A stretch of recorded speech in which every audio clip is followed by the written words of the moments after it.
Saludos, queridos amigos que nos están siguiendo en este ciclo de conferencias al que le hemos puesto por título El humor que nos une, para reflexionar sobre el humor, sobre sus definiciones, sobre sus alcances, para tratar de entender la relación del humor con nuestros asuntos sociales, para tratar de comprender cómo los latinoamericanos, los iberoamericanos nos encontramos a través de ese mecanismo crítico que es el humor. Y también para conocer sus límites, sus características, en fin, hemos hecho un paseo por lo que hemos denominado este sentido del humor que une a los latinoamericanos. Y hoy queremos concluir estas reflexiones con un par de invitados muy importantes en el humor. Uno pertenece a las nuevas generaciones de humoristas, es el joven Ricardo del Búfalo, un humorista, un joven humorista venezolano que además se ha destacado por su humor de corte político, por la utilización de la música en el humor, hace humor musical. Y el otro invitado es el señor Claudio Nazoa, un humorista de larga data venezolana, de una tradición familiar de humorismo. Tanto su padre como su tío fueron grandes y reconocidos humoristas en Venezuela. Me refiero al gran Aníbal Nazoa y a su padre Aquiles Nazoa. Y entonces, pues lo hemos invitado también para conversar, para tener esta última sesión sobre el humor que nos une. Y yo quisiera comenzar preguntándole a Claudio por un tema que queremos tratar el día de hoy. ¿Qué mecanismos existen de conexión en el humor que hacemos los latinoamericanos? Es decir, ¿se parece el humor que nosotros hacemos? Tú que has visitado distintos países y conocido diversos humoristas de América Latina, ¿puedes decirnos cómo ves la identidad humorística hispanoamericana? Bueno, tú sabes, Laureano, y a ti te consta también porque hemos hecho algunas giras fuera de Venezuela juntos. Por ejemplo, hemos estado en México. Hay una cosa que a mí me encanta, que es que cada país cree que sus humoristas, sus comediantes son los mejores. Los venezolanos creemos y decimos a voz, porque tenemos las mujeres más bellas del mundo, pero y también a los mejores cómicos del mundo. Nadie es más cómico que un cómico venezolano. Y eso es porque somos venezolanos. Pero si tú vas a México, los mexicanos dicen exactamente lo mismo. Y cuando vas a Colombia, los colombianos creen que ellos son los mejores, tienen los mejores humoristas y las mujeres más bellas. Y en Chile, lo mismo. ¿Eso qué nos quiere decir? Que el humor obviamente es una cosa universal. El humor latinoamericano, hemos sufrido a veces algunos complejos, los humoristas de estas generaciones, como la mía o la tuya, que a uno le da mucho miedo salir de su país y que no te entiendan lo que dices, ¿no?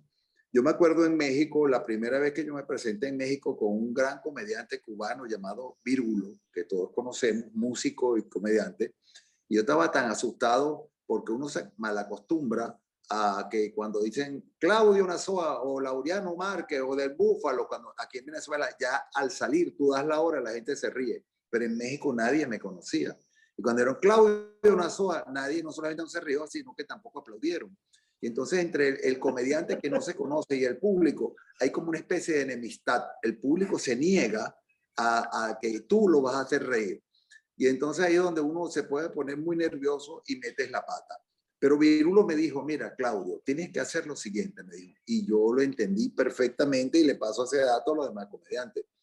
Cuando tú ves una película de Cantinflas, quien nunca hizo ninguna concesión utilizando palabras de Bolivia o de Chile o de Argentina o de Venezuela, y sin embargo uno se moría de la risa viendo a Cantinflas.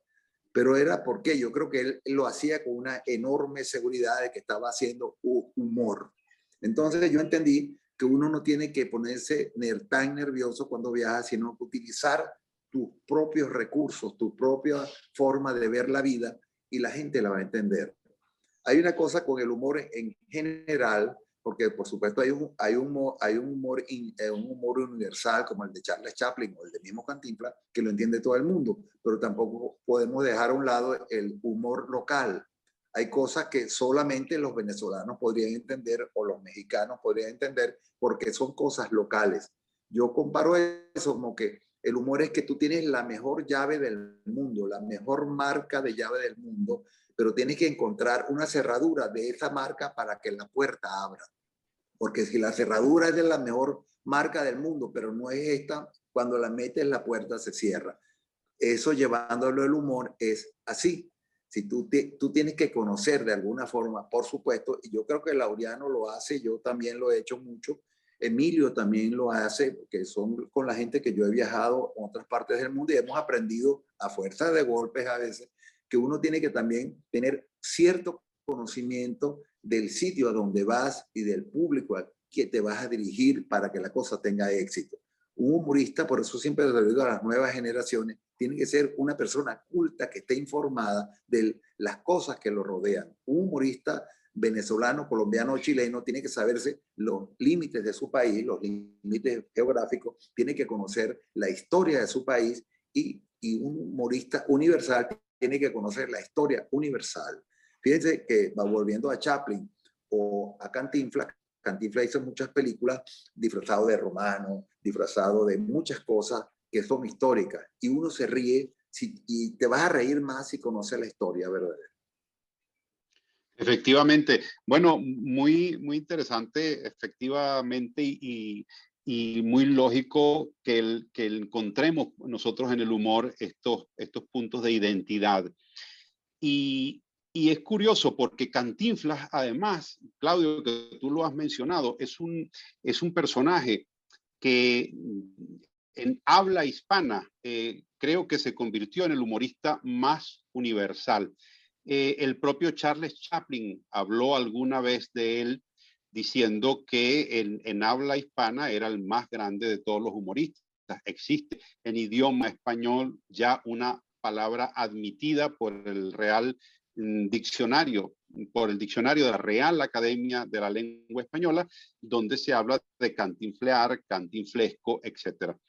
Ricardo, bienvenido. Yo quiero preguntarte por tu experiencia en este tema de la identidad humorística de los que hablamos en lengua española. Los grandes clásicos del humor, si uno ve a los grandes escritores de humor, su obra trasciende los escritores de habla hispana, los de España y de América Latina, son escritores que han trascendido sus fronteras.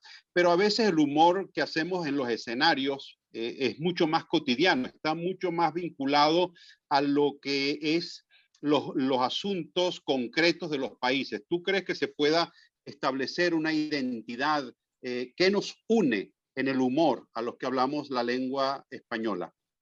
Gracias, Laureano, primero por invitarme. Estoy muy emocionado de estar aquí con ustedes. Más bien, yo vine a aprender de ustedes, pero me gusta compartir un poco quizá lo que he experimentado. Yo creo que el humor refleja la identidad de las personas. Así como decía Claudio, si tú eres particular y tú muestras tu punto de vista particular, te haces universal. O sea, Claudio es más gracioso siendo un comediante venezolano en México que queriendo ser un comediante universal en México. Eso es básicamente la idea que le entendí y estoy completamente de acuerdo. A medida que uno hable de su particularidad, de su vida, de sus experiencias, uno va a ser más gracioso para la gente porque va a ser más genuino, más auténtico. Lo importante es no caer en referencias o ser muy referencial con cosas que solo pasan en nuestro contexto porque la gente quizá no lo va a entender en otros países. Pero eso es cuestión de contextualizar. Si uno utiliza palabras que son venezolanas completamente, como pitillo, que es la pajita, que bueno, no sé cómo se dice en España, ¿cómo se dice el pitillo? ¿Perdón? El pitillo, ¿cómo se dice en España? El pitillo, creo que es pajilla. Pajilla, exacto.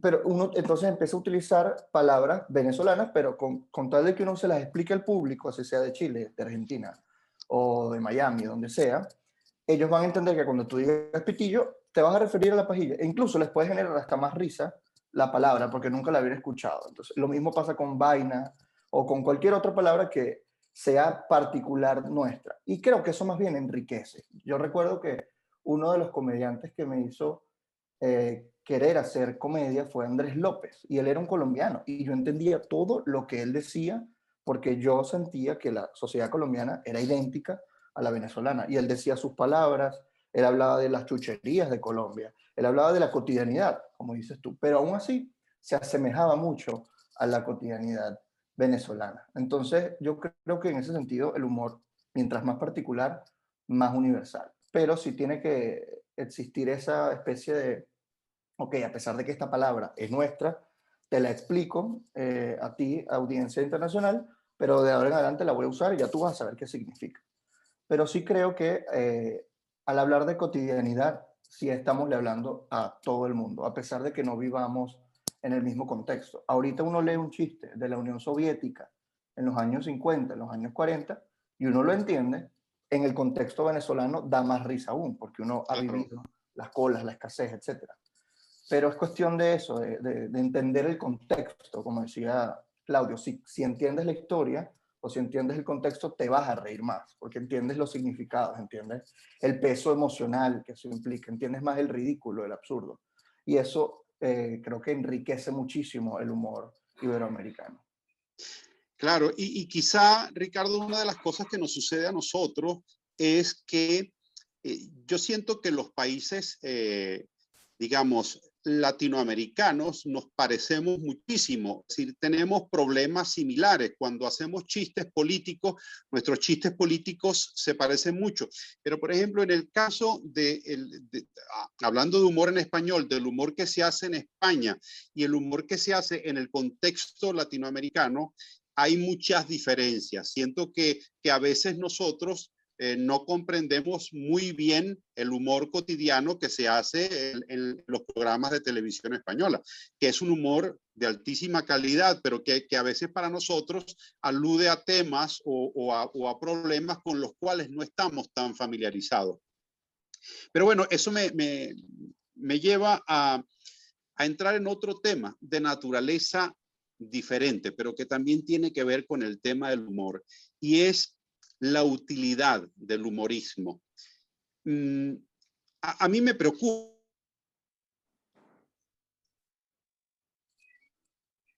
A mí también me preocupa la señal. Creo Se que eso lo quedó creo yo. Muchísima capacidad de reírnos de nosotros mismos. Y me preocupa que lleguemos a una situación en la cual el humor sea algo mal visto. Quiero distinguir en este comentario el humor de baja calidad que siempre ha existido del humor de calidad que también siempre ha existido. No quiero confundir las dos cosas, pero siento que hay como una creciente animadversión a la posibilidad de ser capaces de reírnos de nosotros mismos. Y eso a mí me preocupa, porque si el ser humano pierde el humor, si el humor se nos vuelve algo que ofende a todo el mundo, entonces vamos a estar en problemas para pensar mejor, para vivir una vida de autocrítica, de felicidad. Entonces, Claudio, ¿qué opinas tú sobre este planteamiento? Oye, me encanta, Laureano, que hayas tocado ese tema porque está en el tapete ahorita. Yo sí creo que el humor debe tener límites, límites, no censura, sino límites. Los límites del humor el humor tiene que ser respetuoso. Cuando el humor es irrespetuoso, ya deja de ser humor y se convierte en burla. Y ya que nombramos a los gigantes del humor universal, Charles Chaplin, valientemente, porque lo hizo cuando Hitler estaba vivo, la gran película que recomiendo a todas las personas que nos están escuchando o viéndonos, El Gran Dictador. La parodia que le hace Charles Chaplin, a Hitler es maravillosa y lo deja en el suelo, lo deja como lo peor, pero Chaplin ahí no ofende a Hitler, respeta al personaje Hitler como ser humano, si acaso Hitler fue humano. Sin embargo, Chaplin supo no transgredir el humor humillando a Hitler, por ejemplo, metiéndose con su mamá o diciendo cosas que era hediondo o diciendo cosas que realmente no iban con el caso.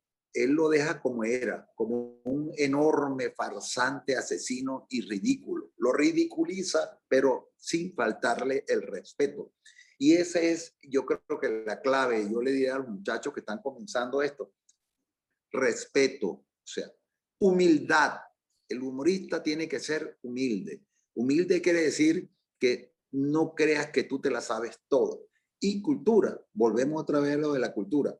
Mientras más inculto es el que hace humor, menos posibilidades tiene para defenderse delante de un público, porque entonces recurre a una cosa que está pasando mucho ahorita, que es la transgresión por transgredir. Porque fíjate bien, el humor que conocemos, Laureano, el humor de verdad, los humoristas grandes, transgreden el poder que los oprime o que oprime a un pueblo. Los humoristas jamás pueden ser amigos del poder. Si Laureano Márquez y yo viviésemos en el Vaticano, nuestro objetivo sería el Papa Francisco, porque es el poder. Pero el poder, el poder y el humor tienen tienen una pelea muy fuerte. En Venezuela, hay que decirlo, los humoristas tenemos ahorita una pelea fuerte contra el poder y por eso tenemos que ser más cuidadosos, ojo, no miedosos, sino cuidadosos al hacer humor, porque si uno se resbala, pierde. Si tú haces un humor ofensivo contra Chávez, fíjate bien, contra la figura de ser humano de Chávez, puedes estar cometiendo un error, pero no eres miedoso o eres más valiente porque lo hagas, sino que tiene que ser la sensatez, tiene que privar. Yo todos los días hablo del gobierno aquí, hablo de Chávez, por supuesto hablo bien porque esto es un buen gobierno. A mí no me da miedo decir que me encanta Maduro, que lo hace muy bien y que me da rabia a la gente que lo critica, ¿ves? A mí me parece que es muy malo que la gente critique a Maduro porque es un gran presidente. Entonces el humorista yo lo comparo como que tiene que caminar en una cuerda floja que si se mueve para un lado y se cae, se echa a perder su humor. Y si se va para el otro lado, se mata. Entonces el humorista tiene que seguir esa cuerda en un equilibrio perfecto, en una cosa, en una sabiduría de solo ver el objetivo a donde vas a llegar. El humorista es malo. El humorista es malo porque tiene que ser malo, pero la maldad no para hacerle daño ni siquiera al enemigo. No hay cosa que haga más furioso a un dictador que la gente se ríe de las estupideces que hacen. Bueno, y Ricardo, ¿cómo llevas tú ese equilibrio? Porque tú has hecho en Venezuela un humor bastante crítico contra el poder. Y quisiera saber cómo llevas esos límites, tanto los límites que tú te impones como humorista, como los límites que imponen las circunstancias que se viven. Yo creo como Claudio que hay límites. Límites hacia la audiencia, límites del respeto, porque a veces confunden irreverencia con irrespeto, ¿no? Y el humorista tiene que ser irreverente, que esa es la línea floja que comenta Claudio. Irreverente sin ser irrespetuoso. Y eso lo creo.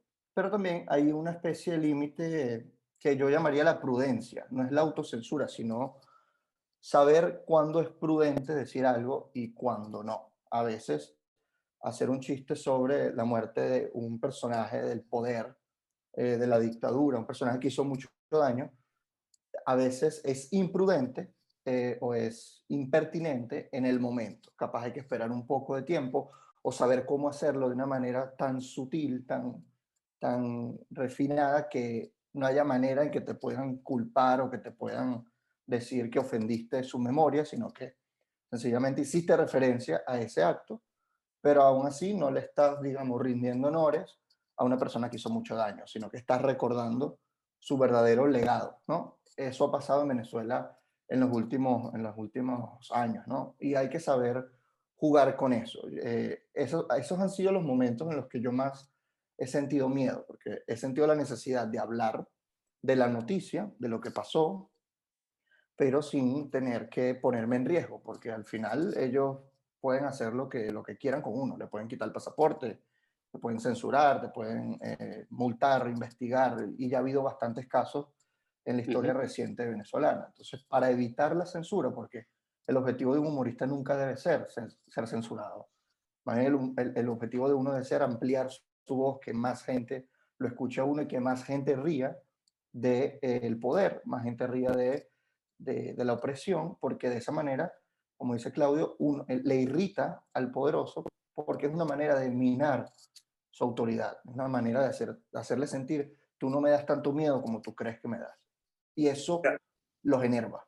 Me gustaría decir algo al respecto y disculpe que interrumpa, pero es que ocurrió hace poco, no voy a decir, y lo digo, y de verdad no es chiste, lo digo con miedo porque uno vive aquí, yo vivo aquí en Venezuela, y bueno, sabemos que cualquier cosa puede pasar.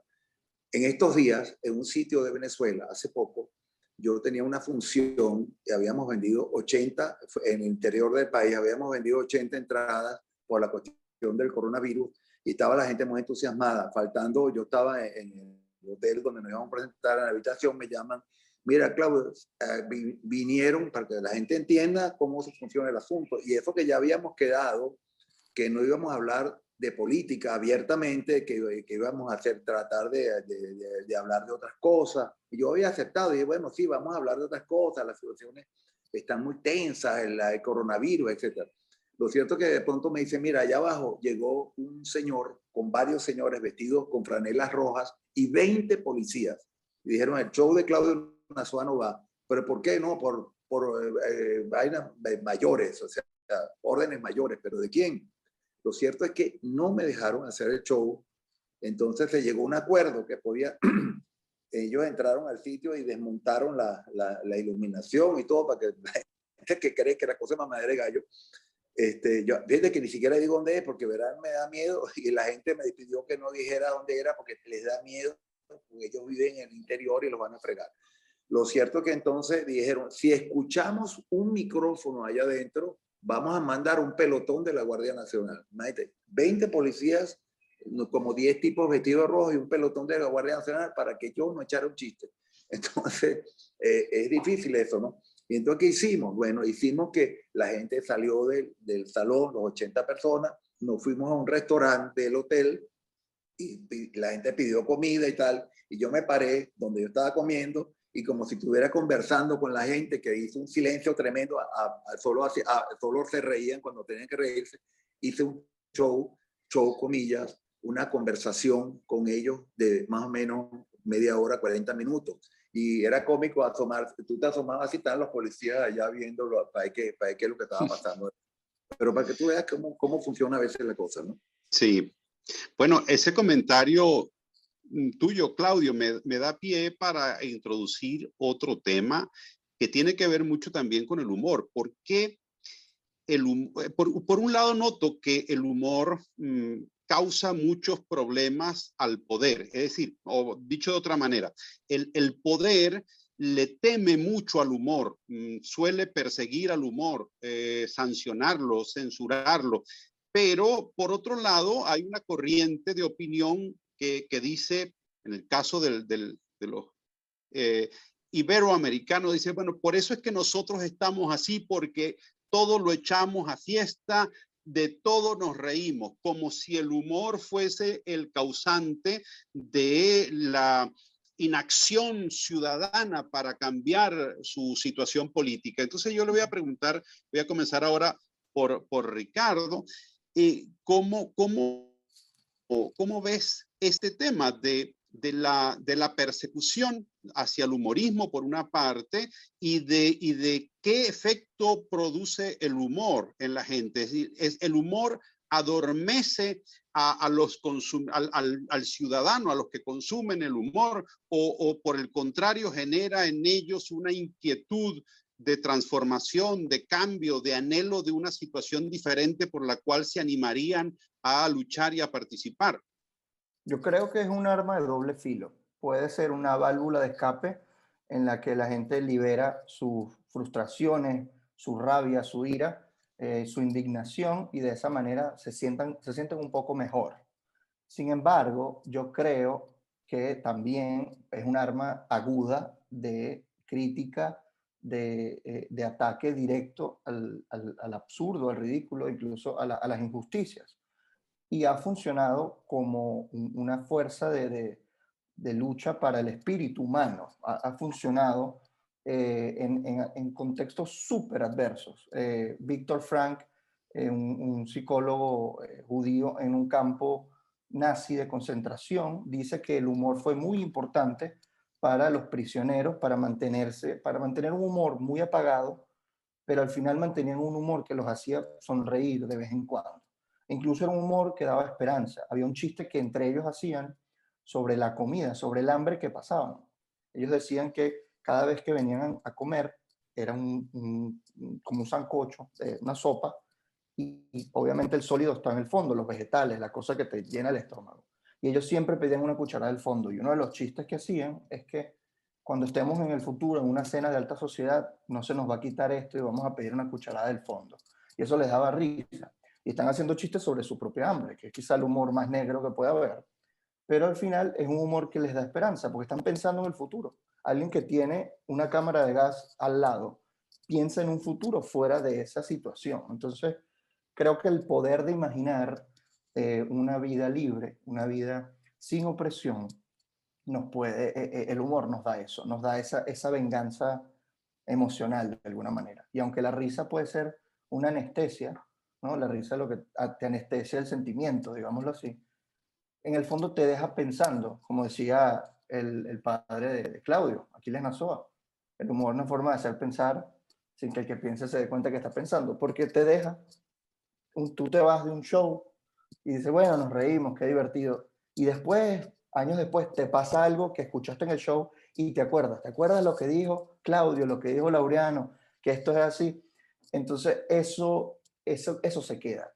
Uno planta minas en la cabeza de la gente que van explotando cuando ellos viven esa situación a futuro. Y eso es bueno porque eso creo que es tanto subversivo como rebelde. Entonces, en el fondo el humor tiene un espíritu de rebeldía que, que es decir no me la calo, decir esto está mal, decir esto no debe ser aceptado, esto es ridículo, hay que reírse de este comportamiento de un político o de esta situación incómoda o de este personaje loco, difícil, raro, absurdo, ¿no? Entonces, el humor siempre habla de eso que no queremos en la sociedad. En ese sentido, creo que es un arma muy potente de cambio, por lo menos en la conciencia humana. Mucho, coincido muchísimo, Ricardo, con esta definición del humor como una manera de mantener viva la esperanza de la gente y de meditar también sobre su destino, porque y creo que eso es lo que a veces molesta del humor, que pone a la gente a pensar. Y creo que hay algunas personas a las que no les gusta, no les agrada mucho que la gente piense. Y creo que además los pueblos avanzan, progresan en la medida en que se vuelven pueblos pensantes, lo que hablaba Claudio antes, en la medida en que la gente afina, eleva su cultura. En ese sentido, también el humor puede tener una utilidad formativa. Eso a veces lo debatimos mucho los humoristas, si el humor es solo aquello que hace reír o si el humor debe ir más allá de la risa. Y Claudio, nosotros tenemos algunos recuerdos de un gran maestro que fue nuestro querido humorista gráfico, bueno, gráfico y de palabra también, de voz viva, Pedro León Zapata, que decía que un humorista es un cómico, perdón, si un humorista es un cómico que ha fracasado. ¿Qué sí, puede? Bueno, tú sabes que eso lo decía Zapata porque hay gente que en medio de la pedantería dicen que quieren hacer como que yo soy humorista, no soy cómico. Yo creo que todos somos humoristas. Un payaso de circo es un humorista. Un escritor de humor es humorista. Un comediante, como soy yo, Laureano, también es como los médicos. Tú eres médico, eres oftalmólogo, ginecólogo, dermatólogo. Yo creo que ahí va la cosa, ¿no? Y Zapata decía eso, que esa gente, porque yo sí creo también que el humorista es muy difícil hacerlo. Hay que nacer con una estrella que Dios te da. Así como hay gente que nace con una voz increíble o nacen con habilidades de oído para tocar algún instrumento, también hay gente que creo que nace para ser humorista. Es muy difícil ser obligado humorista o cómico. Entonces Zapata decía eso, que los tipos que quieren diferenciarse creyendo que ser humorista es un nivel más alto que ser un comediante, entonces decían, no, la gente no se ríe de lo que yo hablo porque es que yo soy un humorista. Allá los cómicos que hacen reír. Entonces Zapata, claro, un acto de ironía, hacía eso, ¿no? Pero fíjate que estábamos tocando el tema también de cómo el humor llega y molesta al poder de verdad. Yo he aplicado mucho la cosa, por ejemplo, en esta oportunidad hace poco, en el cuento que les eché de que mandaron 20 policías y amenazas y cosas, y yo empecé a hablar todo el tiempo bien del gobierno, y la gente se reía más, y los policías afuera, ¿cómo iban a intervenir si me iban a llevar preso porque yo hablaba bien del gobierno? Pero ahí es donde está la cosa, ¿no? La gente sabe que si yo estoy diciendo que este gobierno que me gusta como lo es, a mí me encanta este gobierno, entonces la gente sabe que estoy diciendo yo detrás de esa cosa, ¿no? Claro. Es más efectivo que yo agarre, que yo me ponga y diga, por imprudente, diga, no, que en este gobierno lo que hay que hacer es tal cosa, vamos a tal cosa. Eso no le llega a nadie. En cambio, todo el mundo, te aseguro que hoy está contando el cuento. Tú sabes que yo fui al show de Claudio, habló solamente bien del gobierno. Es que ya, y la gente lo entiende así. Yo creo que la inteligencia del comediante, del humorista, la gente que trabajamos es esto, es saber cómo vamos a entrarle a nuestro negocio, cómo hacer que nuestro negocio sea productivo. Yo tengo una forma en lo personal de entrarle a la gente, ¿no? O sea, a mí me pagan por echar mis cuentos, claro que me pagan y yo cobro, pero también en mi vida cotidiana, también yo trato de que la gente se ríe y sea feliz en un mercado, cuando voy a la carnicería, cuando estoy en un taxi. Y a mí me consta que Laureano Márquez y Tania Sarabia, que no conoce a Tania, pues Tania es una excelente, ojalá algún día Tania esté por aquí hablando con Laureano, porque es una mujer maravillosa. Laureano y Tania, yo creo que tú has hecho ese cuento, que era un país, que Grecia, te pusieron a hablar con una señora en una cafetería y la señora se moría de la risa con ustedes dos sin entender una palabra de griego o de español. Yo creo que ese cuento es bonito porque es la esencia del humor. Yo también he hecho reír, yo no hablo francés, yo estuve ahorita varado ahí junto con Laureano y después me fui para Francia y yo a donde llegaba hablaba español con la gente y la gente se moría de la risa y nos comunicábamos riéndonos.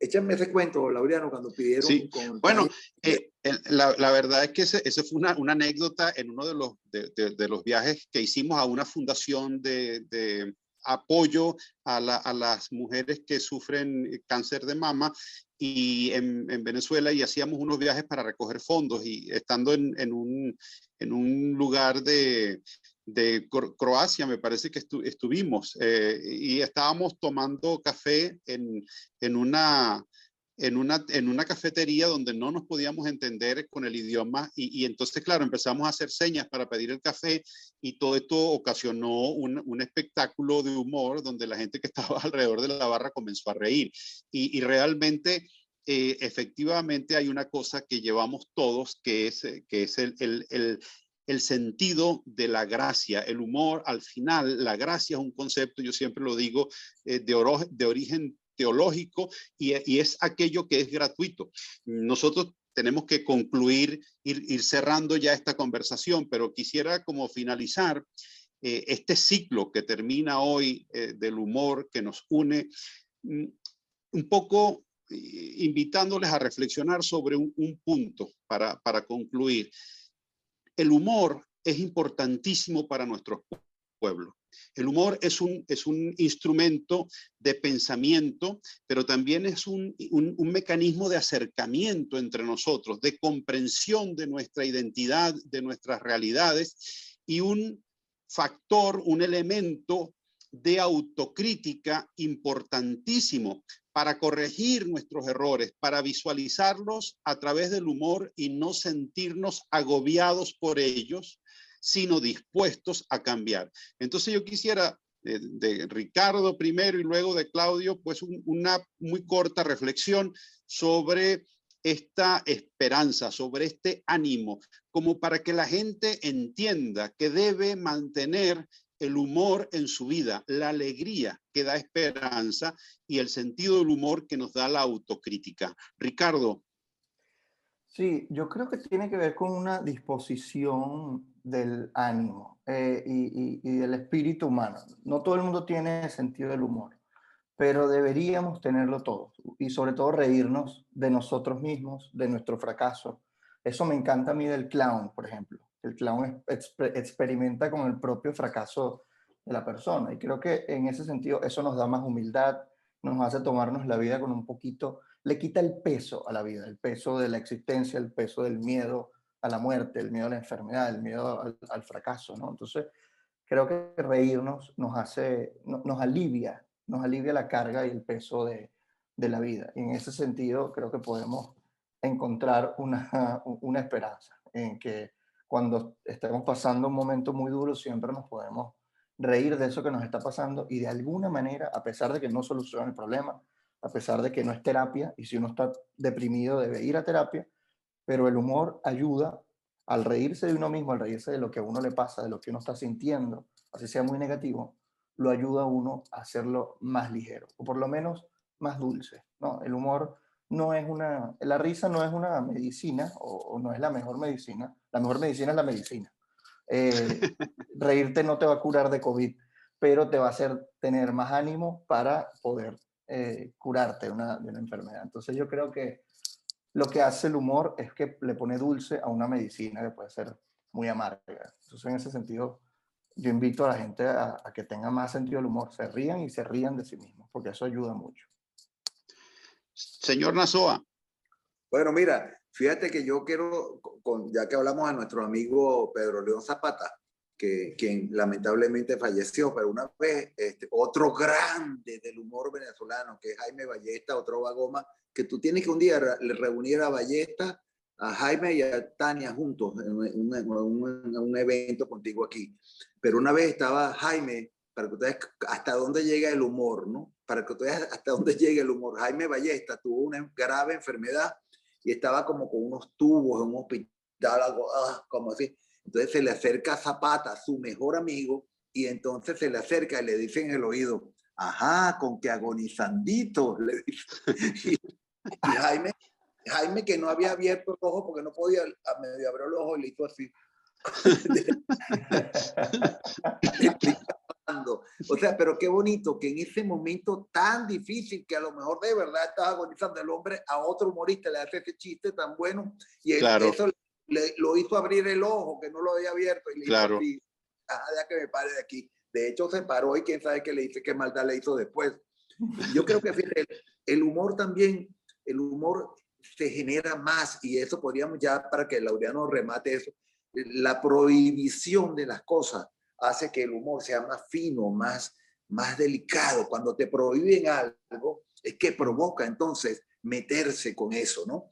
Por eso vemos, y no es faltadura de respeto, es más, yo pido públicamente que el día que yo me muera, yo quiero estar con una gran sonrisa en mi ataúd y que toda la gente que me conoce y que esté viva, no sé si ustedes dos van a estar vivos, se rían también. Fíjate que en una funeraria, ¿por qué en las funerarias donde hacen velatorios surgen chistes? Porque tú eres un falta de respeto, porque no es que la atención es tan mala, el dolor de verdad. Yo he estado en sitios donde se ha muerto gente, familia, y entonces siempre hay un rinconcito donde hay un grupito que está calladito la boca haciendo un chiste de eso. Pero ese chiste no es una burla al muerto, es un chiste que te hace llevar mejor ese momento tan malo que estamos realmente pasando. Entonces, yo creo que es eso, ¿no? Yo creo que deberíamos, todas las personas que estamos viendo esto, vean a su alrededor, vean lo que está pasando Recuerden que Zapata también decía que un humorista es un enfermo mental cuya enfermedad le impide ver la vida tal cual es, y por eso inventamos cosas. La vida es así, y si tú eres humorista tienes que no solamente hacerla igual. O sea, yo le digo a la gente, ustedes me pagan para que yo les cuente lo que ustedes hicieron, porque uno hace cosas que no se da cuenta, y un humorista siempre ve más allá de lo que está pasando. Bueno, efectivamente, digamos que como conclusión del día, el humorismo nos ayuda a sobrellevar los dolores, las angustias de la vida cotidiana, pero también a agarrar fuerzas para transformar esos dolores en esperanza, para cambiar nuestro destino y encontrar un mundo mejor, más justo, más humano, más equilibrado, más respetuoso. Al final, el humor tiene un profundo sentido humano, una gran fe en el hombre y una gran esperanza en que el mundo puede ser distinto y puede ser mejor. Yo quiero agradecerle a estos dos grandes invitados que hemos tenido el día de hoy. Claudio Nazoa, un reconocido humorista venezolano, y Ricardo del Búfalo, un joven talentoso de las nuevas generaciones, también reconocido humorista venezolano. Han hecho de este evento, de este programa, una conversación sumamente interesante, y quiero agradecer, hoy que concluimos este ciclo del humor que nos une, a Casa de América por habernos permitido la posibilidad de reflexionar sobre este tema tan interesante que forma parte de nuestra historia, que forma parte de nuestra vida, que forma parte de la manera de ser del ser humano, que es el humor. Y en el caso de los iberoamericanos, el humor que nos une en lengua española. Muchísimas gracias, Claudio, muchísimas gracias, Ricardo, y muchas gracias a Casa de América. Gracias a ti, Laureano. Súper contento de haber estado acá con ustedes y bueno, para mí es un placer. Gracias. Igual digo yo, igual agradezco.